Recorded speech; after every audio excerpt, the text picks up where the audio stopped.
Ang mga mangyayari bago bumalik ang Panginoon.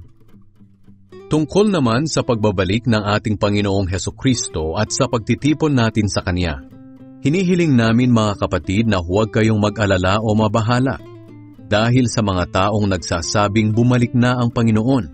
Huwag kayong maniwala kahit sabihin pa nilang sinabi ito ng Espiritu sa kanila, nabalitaan, o nabasa man sa isang sulat na galing daw sa amin. Huwag kayong magpadaya sa kanila sa anumang paraan, sapagkat hindi darating ang araw ng pagbabalik ng Panginoon hanggat hindi pa nagsisimula ang huling paghihimagsik ng mga tao sa Diyos, at hindi pa dumarating ang masamang tao na itinalaga sa walang hanggang kaparusahan. Kakalabanin niya ang lahat ng sinasamba at itinuturing na Diyos ng mga tao, at itataas ang sarili sa lahat ng mga ito. Uupo siya sa loob ng templo ng Diyos at itatanghal ang sarili bilang Diyos. Hindi ba't sinabi ko na ang mga bagay na ito nang kasama niyo pa ako riyan? Alam niyo kung ano ang pumipigil sa pagpapakita niya. Ngunit sa takdang panahon, magpapakita siya.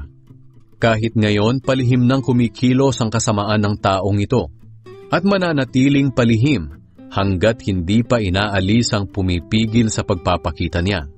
Ihahayag siya kapag inalis na ang pumipigil. Ngunit sa pagdating ng Panginoong Hesukristo, papatayin niya ang masamang taong ito sa pamamagitan lang ng isang ihip niya. Ihahayag ang taong masama na taglay ang kapangyarihan ni Satanas.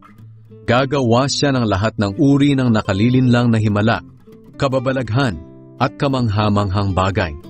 Gagamitin niya ang lahat ng uri ng pandaraya sa mga taong mapapahamak.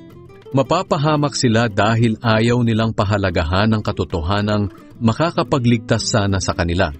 Kaya pababayaan na lang sila ng Diyos sa matinding pagkalinlang para maniwala sila sa kasinungalingan, nang sa ganoon maparusahan ang lahat ng ayaw maniwala sa katotohanan at nagpakaligaya sa kasamaan.